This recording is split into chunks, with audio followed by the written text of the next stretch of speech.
what are the cases? Most recently, a lot of people want to hear about dissents. It's interesting. You know, I often admired Justice Antonin Scalia with his dissents. They were bold. They were courageous, in my view. You know, it's hard to be alone when you're surrounded by really, you know, my colleagues are brilliant men and women. Absolutely. I love them all. I've learned so much from them. But sometimes we disagree. And because we disagree doesn't mean we have to be disagreeable, as, you know, sometimes we've seen in the legislature and so forth, respectful amongst the parties in the legislature. But Valerie and I like each other. I know you do, but you're on the same side of the aisle. The collegiality with the Texas Supreme Court, there's no other place like it. We have been applauded across the country as the most conservative court. I understand this abortion case. You know, I got a text tonight.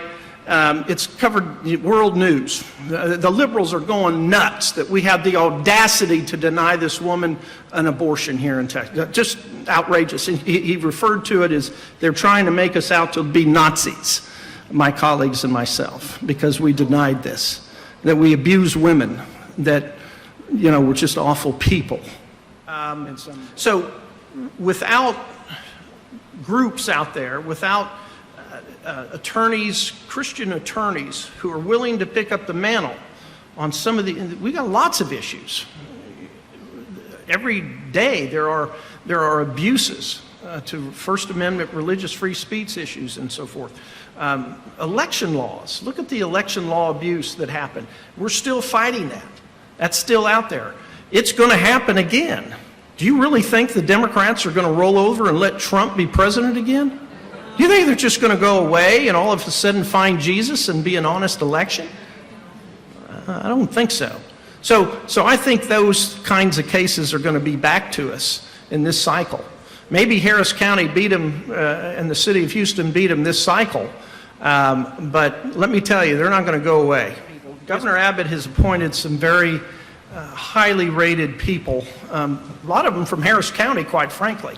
Between Justice Bland and Justice Busby, those were tremendous legal giants here in Harris County. There's some really good justices, Justice Blacklock, Justice Evan Young. They're extremely intelligent and brilliant. But we speak to the Lemon test. What was the standard for the Supreme Court to rule on religious symbols and in our government buildings versus what we have now with the Kennedy case? That was one. I know that's a federal level thing, but we've got some legislation here in Texas that would bring back the Ten Commandments back into schools, our national motto into schools, chaplains into schools, and it's likely these things will be challenged. But I feel like nobody knows what happened to the Lemon test and where we are today. We have a level of religious liberty that nobody knows about. Can you speak to that? Well, one of the things I see is you know, for us to do anything, somebody has to bring a case. Whether it's the John 3:16, the Coons cheerleaders case. The Coons cheerleaders case was a case involving the Coons ISD, and during football season, the girls would have banners, and they'd have John 3:16 on it, and the guys would run through that. And these young girls were determined to be able to do that. Well, they had it in the school, in the ISD's rules, that you couldn't have those sorts of things. But it sat there, and until it was challenged, until the girl said no, and then Attorney General Abbott, to his credit, intervened on behalf of the girls and said, listen, school district, I'm fixing to come in here, and you're going to spend a lot of money. And at that point, they changed their minds. Now, we got the case because as soon as Governor Abbott went in, they backed off of the penalties against the girls, but they didn't change the rules. And so the school district said, oh, well, this case needs to be dismissed because we're not going to persecute and pursue these young ladies in their suit against us. We're going to just give in right now. And the point is that in that case of mootness, which they're saying, hey, this is moot, we don't have a case anymore, I happened to draw the case, and I said, yeah, it's you may be backing out of the case. The problem is it's still in your rules.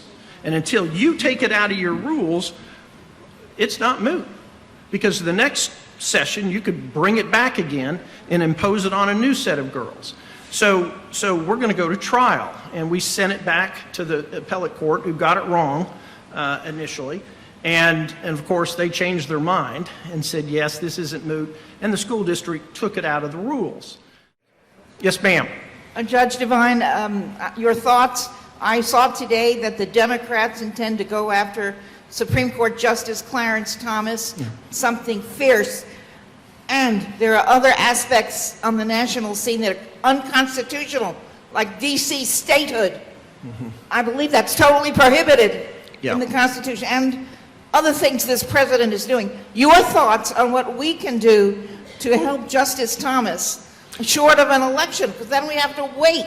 Well, they're going to try to have him impeached, and that starts in the House of Representatives. And so the best contact there is your congressman. Knowing your congressman and getting him involved instead of just a bystander to put his finger in the air and see where the direction the wind blows. He needs to be more proactive. He or she need to be more proactive in essentially knocking any of that type of attack on. We have, I think, a one-vote majority now in the House of Representatives. Yes. And we know that there are Republicans in there that aren't with us all the time. So that's a very narrow margin. The primary is coming up. And so the voters of Harris County, you've got a lot of congressmen that come out of this area. And those people, as far as I know, I think they're all pretty good. I could be wrong, but the congressmen are the key in that particular marketplace to make sure that they're going to fight this. Because Democrats would love to get rid of Clarence Thomas and Alito, any of the hardcore conservative guys that have stuck to their values over the years. Do you support the idea of having mental health courts that would just specialize with people that are in trouble, but they're mentally health? They need help, but our court system is just so bogged down with all the other issues, and some judges just don't understand true mental health issues. So I know there's 23 counties in Texas now that are starting these mental health courts. Is that something you support? Oh yeah, absolutely. Yeah.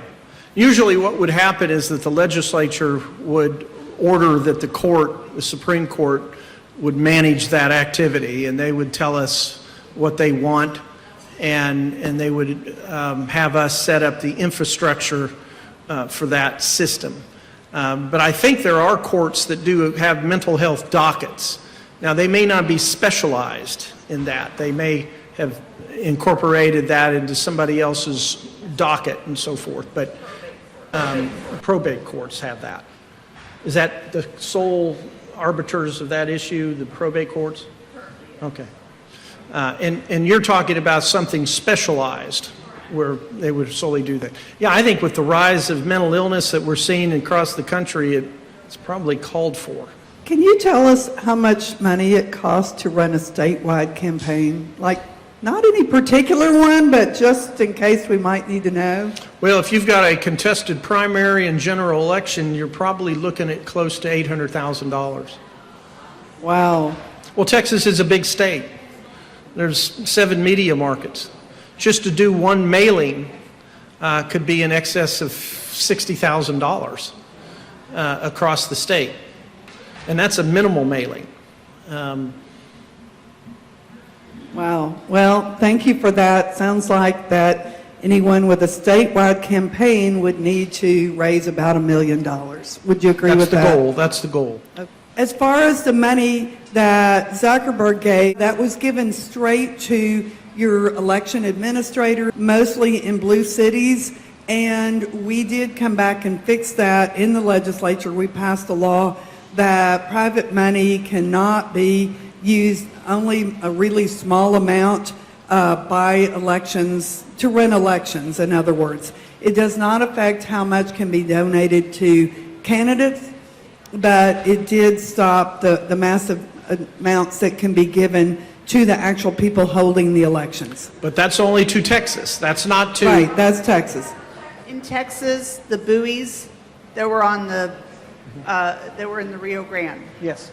And I know that we lost the rights to be able to have them there anymore. Is that No. Is that the end of that issue? Yeah, the Fifth Circuit overruled the trial court.